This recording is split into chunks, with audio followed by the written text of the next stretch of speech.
You're watching a Highwire Media podcast. On September 1st, 1939, the Third Reich kicked off World War II. As the German war machine started its push east, the first stop was Poland. What followed was a war that would leave millions dead, millions homeless, and redraw the map of Europe. But nothing lasts forever, and by July 1943, the tide of war was turning. The Second World War, kind of surprisingly short, right? Like 5 years, 4 years, 1939 to 44, 45. Okay, maybe not that short. When spring 1945 finally rolled around, it was obvious to everyone that, well, Germany was on the losing side. The Third Reich was falling. Soviet forces were bombing Berlin, and by April, Hitler would be dead by his own hands. Or so we thought. Well, that's for another episode. However, not everyone was eager to follow the Führer's example. Many high-ranking officials were scrambling to save their own skin. German forces had looted their way across Europe, so the plan was simple. Find the nearest stash of gold, load up with whatever you could carry, and get the hell out of Europe. Argentina seemed particularly lovely that time of year. Gold is gold. The amount of value in gold compared to its weight is very small. Like 1 kilogram of gold is worth around 80,000 in modern money. And it's very small, smaller than a phone. So you could just get 20 kilos of gold, shove that into a suitcase, and that's 1.6 million in modern money. You can get away with that taking that on an airplane.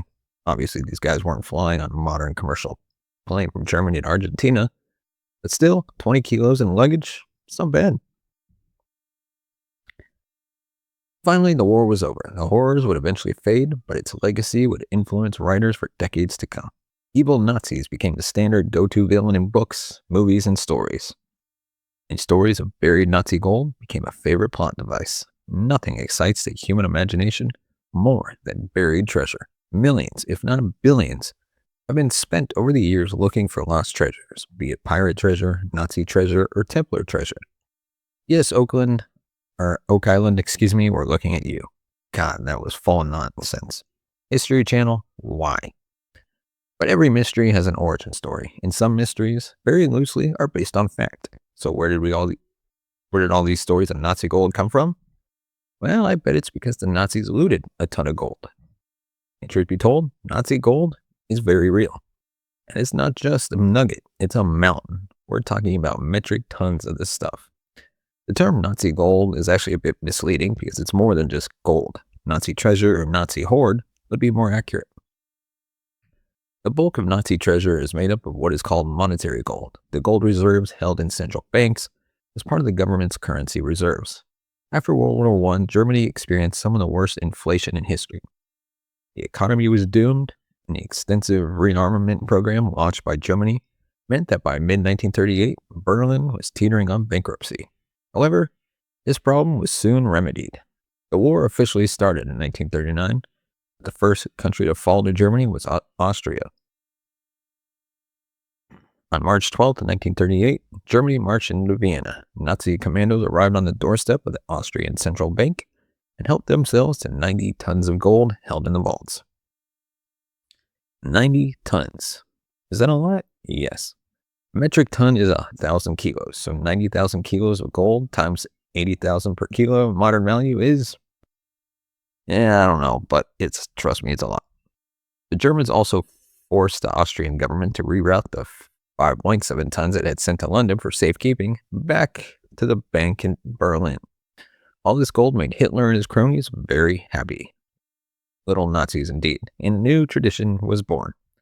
The first stop for each country that fell to the German war machine was the central bank. After all, what's the point in invading countries if you can't use their gold to fund your war? Am I right? I mean, yeah, kind of crazy to say it, but yeah, logically that makes sense. However, the gold stored in all the banks of conquered Europe wasn't enough. The Nazis also confiscated valuable items from individuals, mostly from Jewish communities. This included jewelry, precious stones, silver, everything from bars to candlesticks, works of art, oriental rugs, expensive fur, fine porcelain and glassware, and anything that contained gold that could be melted down into bars. Anything considered valuable was looted from businesses and homes. Concentration camp victims were robbed of their gold wedding bands and whatever valuables they had on them when they arrived at the camps. Even their gold fillings were pried from their teeth. Yep, it requires a special level of depravity to pry the gold from the teeth of someone you just murdered. The word evil comes to mind because that is what it is. We're going to take a quick break from this episode, and I'd like to discuss my sponsor, NordVPN, the service that keeps me confident and secure every time I go online. If you're not familiar, a VPN stands for Virtual Private Network, and NordVPN is one of the best out there for keeping your browsing activity under wraps. Why do I use NordVPN? First, it gives me total online privacy. When you connect NordVPN servers, all your internet data is encrypted. That means snoopers, advertisers, and even your internet provider can't see your personal info or track your digital footprints. It's like having an invisible cloak for your online life. Second, NordVPN is awesome for unblocking geo-restricted content. Love streaming sports from overseas or catching up on that show that isn't available in your country yet? Just open NordVPN, pick a server from one of their thousands of locations worldwide, and boom, you'll have access to content you couldn't see before. Plus, with speeds faster than ever, you can stream in high definition without those pesky buffering interruptions. Now let's talk simplicity. NordVPN's app is super user-friendly. Whether you're on a phone, laptop, or tablet, you can connect with just one click. And if you ever get stuck, their customer support is there 24/7. Another big highlight, NordVPN has a no-logs policy, which means that they never track or store your data.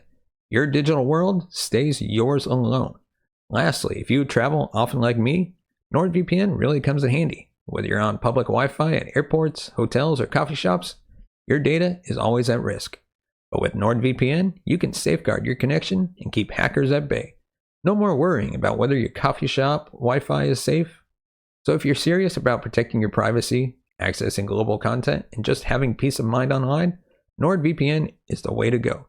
Give it a try, and I promise you'll wonder why you waited so long. Hit the link in the description to learn more and grab a special deal. Stay safe out there and happy browsing with NordVPN. Now let's get back to the rest of our episode. So how much gold did the Nazis steal? Like we said, Hitler was using the gold to power his war machine, and he didn't care where it came from. According to one estimate, the bank gold stolen by the Nazis amounted to around 600 million. That's around 19 billion today. Around 70% of this gold has been recovered and returned to the countries it was stolen from in the first place. But the same can't be said for the treasure stolen from individuals. We have no inventory, so we have no idea just how much was taken. And while some of the art and religious artifacts taken from museums and churches have been returned, very few works of art from private collections have been returned to their owners or their heirs. In fact, a lot of art and artifacts have never been recovered. Personal items that were recovered were mostly sold at auction, with the proceeds going to refugee organizations. But the true value of a wedding ring can't be measured in dollars. With the Allies uncovering Nazi caches as they slowly took back Europe, the tales of hidden gold soon made their rounds. Decades later, the quest for Nazi gold is still going strong. In 2012, police raided the Munich apartment of an 80-year-old Cornelius Gurlitt and recovered around 1,400 paintings, including works by Picasso and Renaissance engraver Albrecht Dürer. Apologies for butchering that name. Those paintings were collected by his father under Nazi rule, which is crazy to think about. You're just sitting on a museum's worth of paintings. For treasure hunters around the globe, this was further proof that there is Nazi loot out there just waiting to be found. And this is not something we say often, but they're not wrong. Nazi gold is apparently everywhere. Of course, only 70% was recovered and sent back, and that's just the government gold. There's a lot of Nazi gold out there somewhere.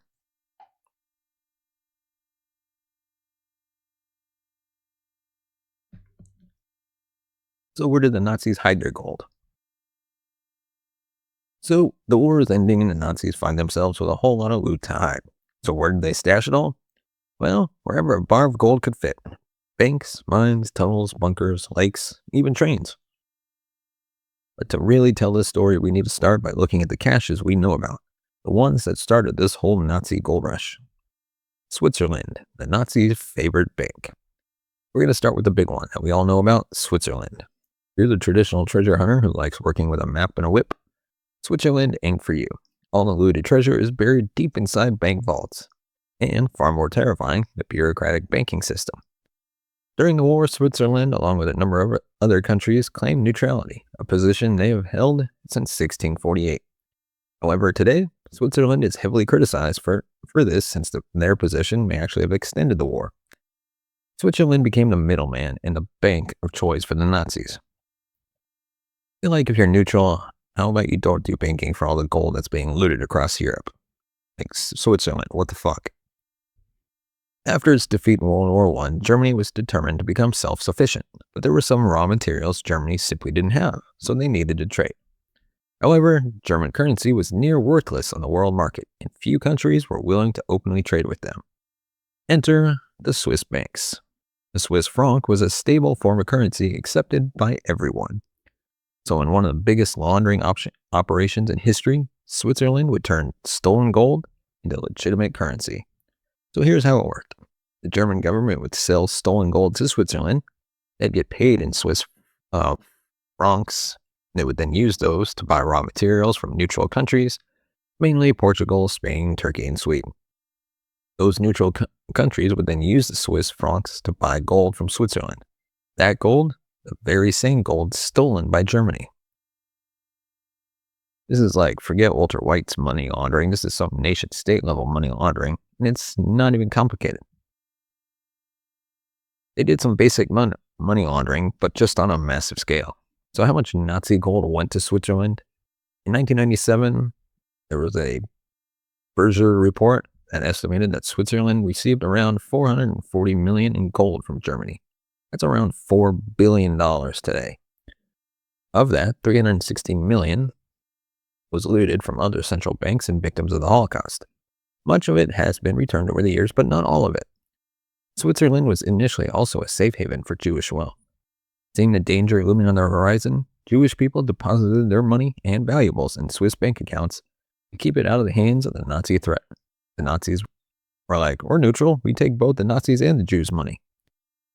This was, of course, helped by the Swiss Banking Act, which ensured the anonymity of account holders, preventing the Nazis from seizing Jewish wealth in Swiss bank accounts. Is this where numbered bank accounts come from? Like in every movie, the villain has a numbered Swiss bank account. Once the war was over, Jewish families came looking for their money, only to walk straight into a wall of bureaucracy. In many cases, the original account holder had died in a German concentration camp. The Swiss banks demanded death certificates. Apparently, no one told them that death camps didn't bother with death certificates. In many cases, Jewish bank accounts were dormant because there were no family members left to claim the funds. The family members who survived and desperately needed the money to rebuild their lives didn't even know the account existed. Over the years, due to many investigations and pressure from the international community, Swiss banks have identified some of the dormant accounts, and some of the money has been paid out to Holocaust survivors. But it was too little too late.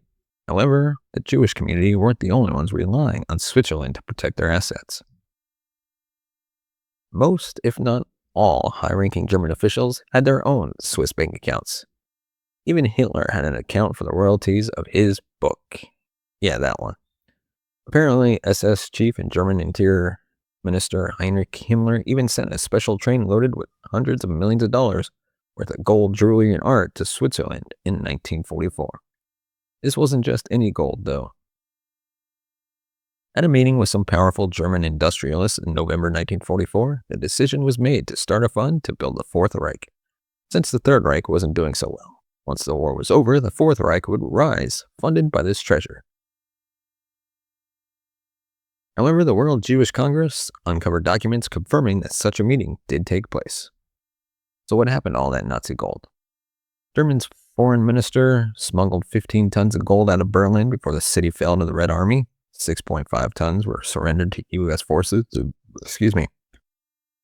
Surrendered to U.S. forces. 2 tons ended up in the hands of the British Army in the German province of Holstein, but the rest of it smuggled out to various neutral countries, including Switzerland, Portugal, and Spain, and has apparently vanished. Switzerland might have a lot of Nazi gold, but scouring bank records isn't anyone's idea of a treasure hunt. Well, I don't know. That actually sounds like an easy treasure hunt. I don't want to go into the jungle looking for treasure. There's mosquitoes there. I'd rather be like, yo, just go to a Swiss bank account. There's tons of dormant accounts. Just figure out who they belong to and boom, easy treasure. So while Switzerland's role in laundering Nazi gold is important, it's not really at the root of the stories of Nazi gold. For the origins of these stories, we need to take a look at the two biggest caches of Nazi gold ever recovered by the Allies. Number 1, the treasure at Merker's mine, and 2, the Hungarian gold train. Late in the evening on March 22, 1945, Lieutenant General George Patton's Third Army crossed the Rhine and drove into the heart of Germany. Just before noon on April 4th, the village of Merkers fell to the U.S. forces. Soon after, gold fever gripped the world. In the days after taking the village, counterintelligence officers went around asking locals for intelligence. A few villagers mentioned gold being moved into a potassium mine in Merkers, but American troops didn't pay much attention. A mine full of gold? That sounds a bit too good to be true.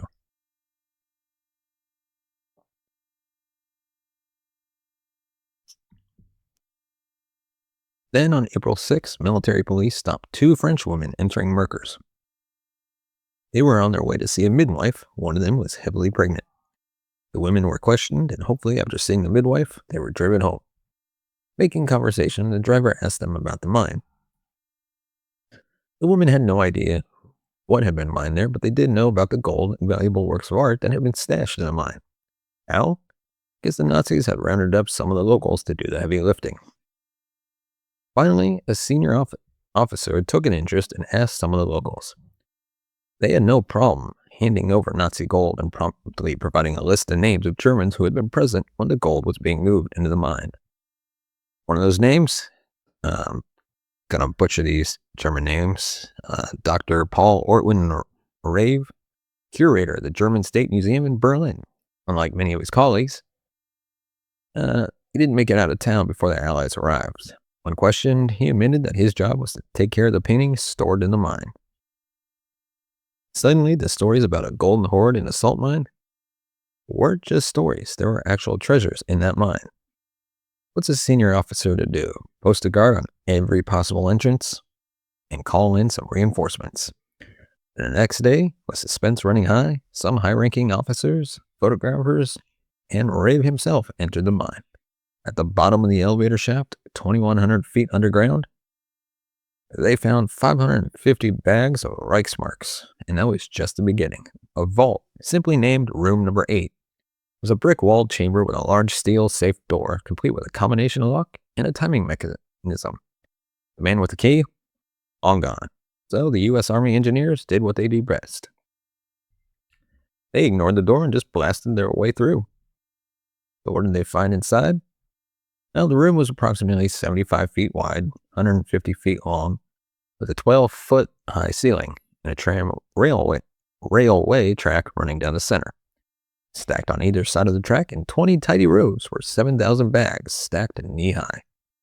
German efficiency at its finest. All the bags and containers were clearly marked, and the gold bags were sealed. Because, you don't want your gold to walk away. Along one side of the vault, baled currency was stacked. Nearby were gold balances and other Reichsmark equipment. At the back of the cavern, they found 18 bags and 189 suitcases, trunks, and boxes.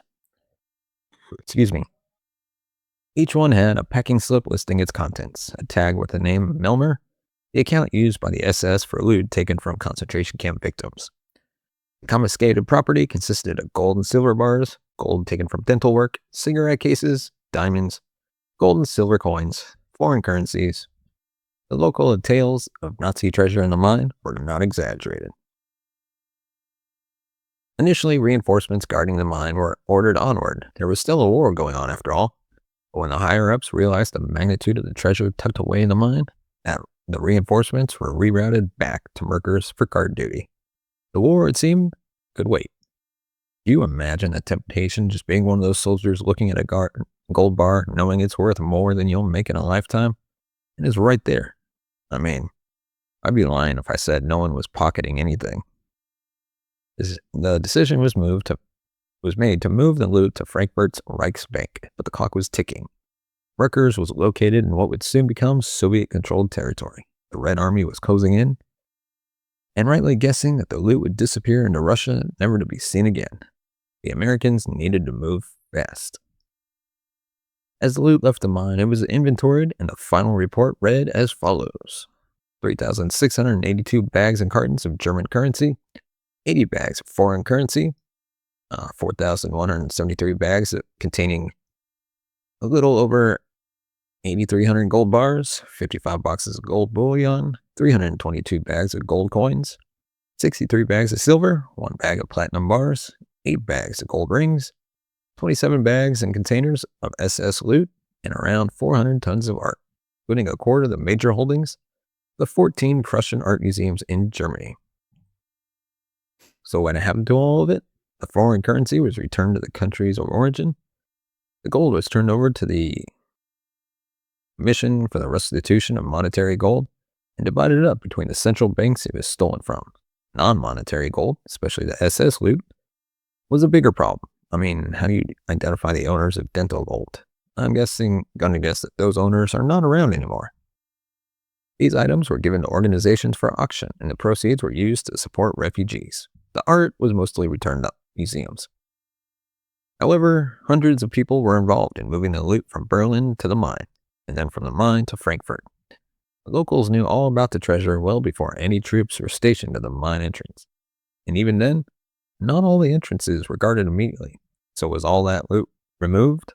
Or did a few people help themselves to a gold coin here or there, maybe even a whole gold bar, while moving and sorting through piles of treasure? The answer is unquestionably yes. Around 30 trucks had to make 2 trips to transport everything to Frankfurt, and there are rumors that 1 or 2 of those trucks never arrived. What happened to them? I think we all know. Many tales of Nazi treasure mention trains. Himmler had a gold train, Hitler had a special train, and of course, there's the famous Polish gold train. And we'll get to that one later, but first let's talk about the Hungarian gold train. Much like their heroes in Nazi Germany, the pro-German Hungarian government did a thorough job of confiscating all the wealth they could from the Hungarian Jewish community.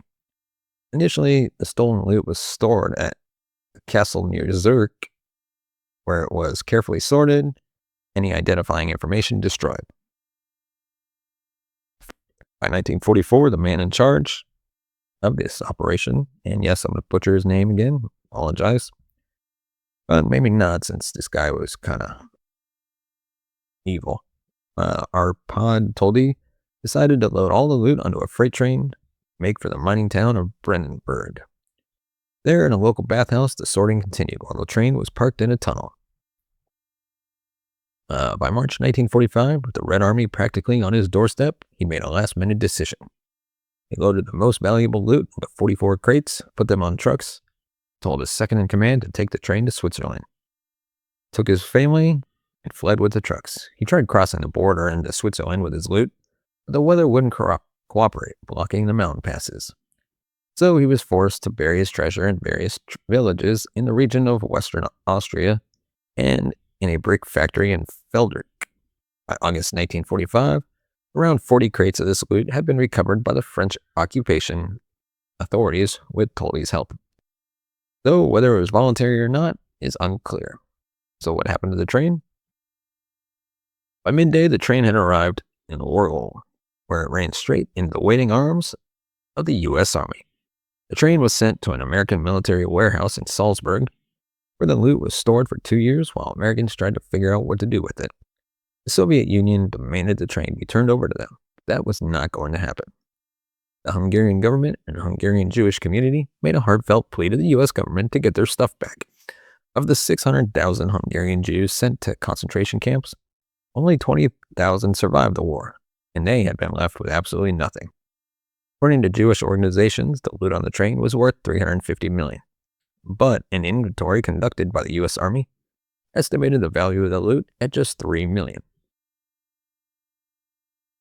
So how do you lose $347 million in value?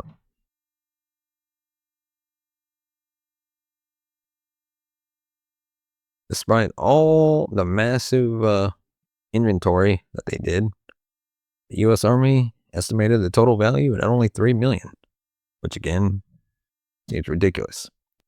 A Hungarian Jewish organization pleaded with the U.S. government to return the valuables, but there was a problem. How do you figure out what belonged to whom? The Americans refused to let Jewish leaders onto the train to try to identify individual items. So they sorted, listed, weighed, and appraised everything, and then shipped it off for sale. Proceeds given to international refugee organizations, which, sure, that's good, but it also means that the rightful owners never got their property back. While officials were sorting through the train's contents, a number of high-ranking U.S. officers treated the train like their own personal shopping center. Officers were reportedly ordering valuables off the train, including rugs, paintings, silverware and candlesticks, fine china and glassware, linen sheets, bath towels, even an entire personal train car. Because why not? Additionally, some of the loot ended up in Army exchange stores where U.S. soldiers could buy it like souvenirs. And if that wasn't enough, there were several burglaries while a treasure sat in the warehouse. On top of that, some of the paintings mysteriously vanished. The rest, over 1,000 paintings, were eventually handed over to the Austrian government. The plan was for Austria to hold the paintings until their rightful owners could be found, but shockingly, that never happened. Even today, historians agree that the Hungarian gold train was one of the worst handled Nazi loot recoveries by U.S. authorities. And honestly, who could possibly argue that? It would now be impossible to trace any items back to the rightful owners. So, in reality, the treasure of the Hungarian gold train is lost, just not in the way people think. If you happen to be in New York, where most of the items were auctioned off, you might own a few pieces of the treasure and you'd never even know it. So now the Polish gold train, Nazi treasure under the Owl Mountains. Today, the area in southwestern Poland, but during World War II, it was still part of Germany and considered safe ground by the Nazis, at least until 1945. As the Red Army advanced, the German army and many civilians were forced to retreat, often buying, burying, or hiding the treasures in the process. Rumors spread that massive Nazi stockpiles of gold, art, and futuristic weapons had been hidden across the area, turning the region into a magnet for treasure hunters. But, more importantly, did the Nazis hide a train full of gold? One of the most famous buried treasure stories is the legend of the Polish gold train, a freight train supposedly loaded with priceless works of art, 300 tons of gold, and other valuable cultural treasures, mostly looted from Jewish communities. And then it disappeared. According to the legend, the train vanished between two stations, Freiburg Station, now Poland, and Walbrich, former Waldenburg, Germany. The estimated value, billions of dollars. The area where the train supposedly disappeared is part of the Owl Mountains, home to the vast underground tunnel complex known as Project Reese. Nobody knows exactly what Project Reese was supposed to be. Some theories suggest it was a massive underground weapons facility, a secret Nazi bunker for Hitler, or a depository for looted Nazi treasure. Many of the tunnels have been discovered, and some are even open to tourists, but a large portion of the complex remains unexplored, leading many to believe that the Polish gold train is still hidden somewhere inside. In 2015, two treasure hunters claimed they had finally discovered the Polish gold train. They said they received a tip from a deathbed confession, though whose deathbed exactly remains unclear. Their ground-penetrating radar scans showed something hidden underground near the railroad tracks. They were so confident that they demanded 10% of the finder's fee before revealing the train's exact location. Of course, they weren't in it for the money, they said, just the cultural treasures. Sure. Whatever lets you sleep at night.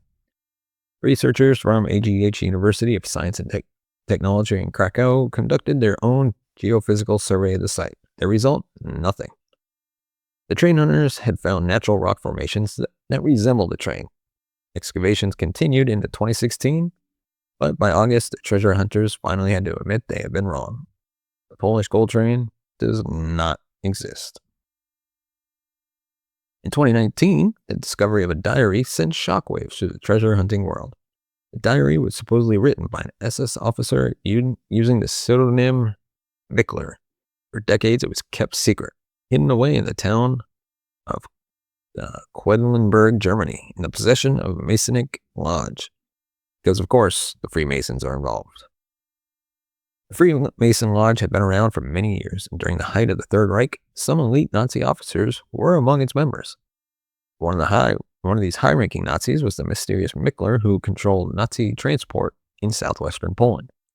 After the war, many Nazis fled or were executed, but some of their descendants still belonged to the lodge, keeping the existence of the diary a secret, till 2019 when someone finally grew conscience.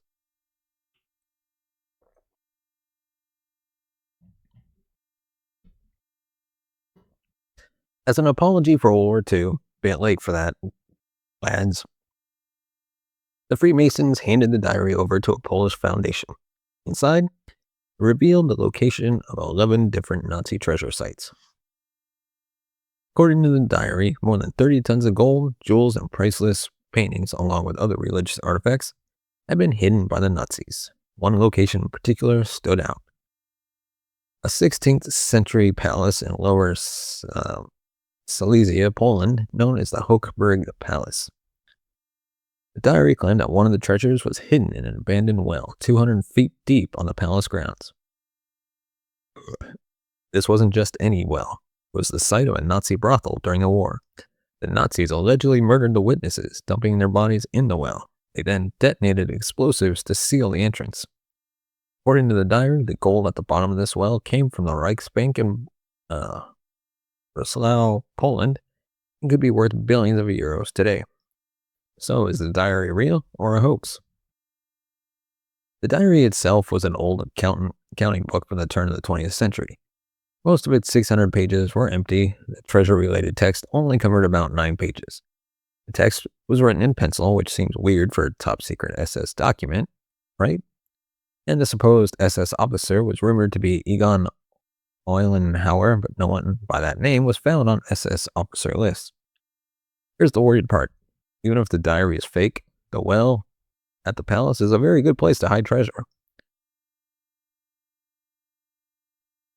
So either the forger knew something the rest of us don't, or was the luckiest guess in the history. In 2020, the owners of the palace announced renovations, and looking for the treasure was on the to-do list. So far, no one has reported finding gold at the bottom of the well. But honestly, someone should really go check. How hard can it be to look in an old well worth billions of euros?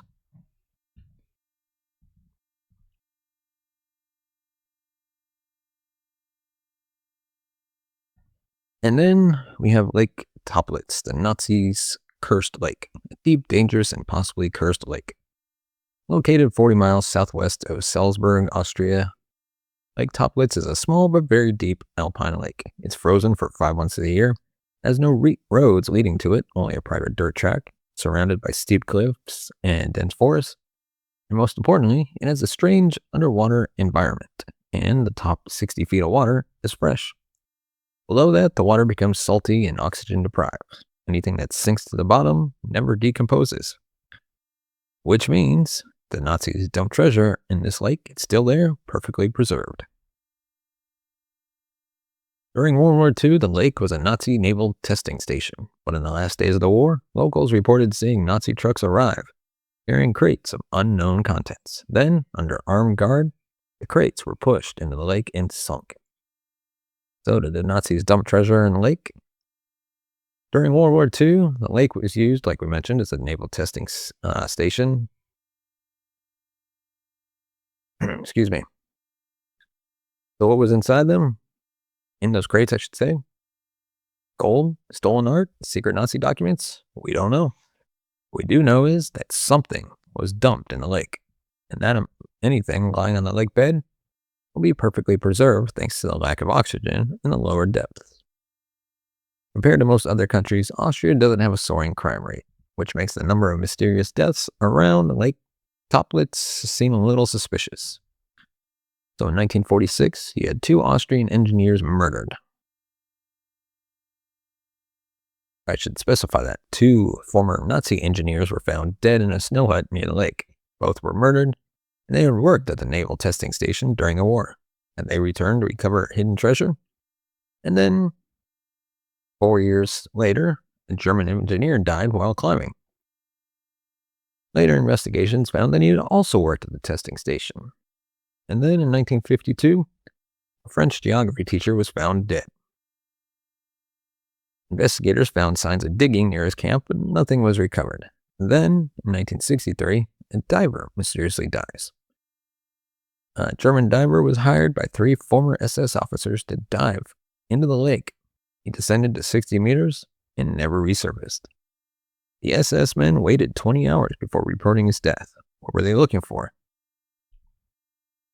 After his death, Austrian authorities banned diving into Lake Toplitz. Why? Because it was too dangerous. Or because they didn't want anyone else finding something they weren't supposed to. Excuse me. So what's been found in the lake? 1959, a German magazine funded an expedition into the lake. They found 72 million pounds in forged British banknotes, along with a printing press used to make them. This was part of Operation Bernhard, a Nazi plan to flood Britain with counterfeit money to cripple the British economy. The forgeries were so good, even employees at the Bank of England had trouble telling the differences. So yeah, that's a pretty big deal.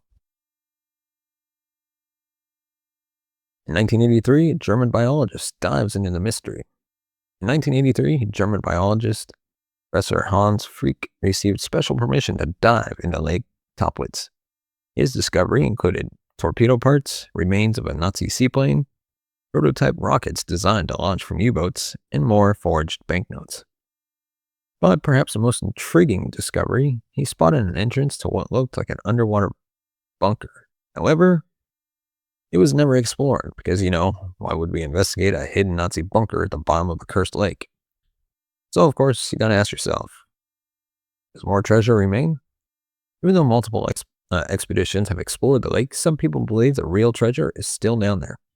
The lake's bottom is clogged with fallen trees, making deep diving almost impossible. Many still believe that gold documents or priceless stolen art could be buried beneath the lake's thick layer of debris. But it's also not the only lake, or body of water, I should say, suspected of hiding Nazi gold. Many treasure hunters believe that lost U-boats and sunken German ships could be carrying vast amounts of stolen Nazi gold. One of the most infamous shipwrecks tied to Nazi gold is the MV Wilhelm Gustloff.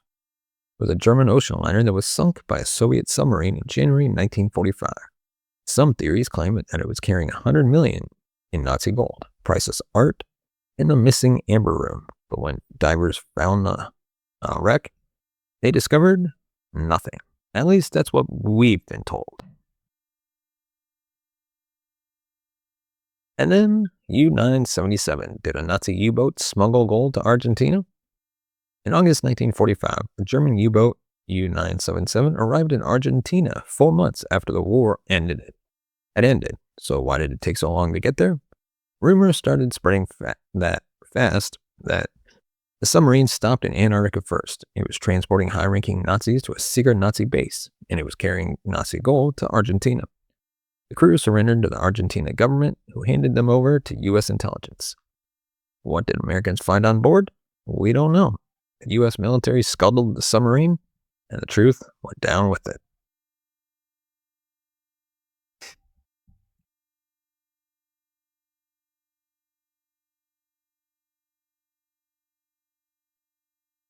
So where's the rest of the missing Nazi treasure? If you're dreaming of finding a hidden Nazi gold hoard, here's the reality. The biggest caches have already been found. The treasures that remain are much smaller and better hidden. Anything left is probably buried in collapsed tunnels, sealed bunkers, or alpine lakes. Or it's already been looted by people who knew about it first. Should you go treasure hunting? Looking for buried Nazi treasure sounds exciting, but remember, it's not just treasure. Millions of lives were lost in pursuit of power, and this stolen gold funded the genocide. So, if you do go hunting for Nazi treasure, remember, it belongs in a museum. And with that, we wrap up today's episode. Let me know your thoughts on Nazi gold in the comment section below. Do you know anyone that's uncovered Nazi gold? And of course, give us a thumbs up if you like our video. Hit that subscribe button down below. Hit the bell notification button to be notified of future videos. And if you want to support the channel, you can buy us a coffee at buymeacoffee.com/TCNS. As always, thank you so much for watching and listening. We'll see you next time.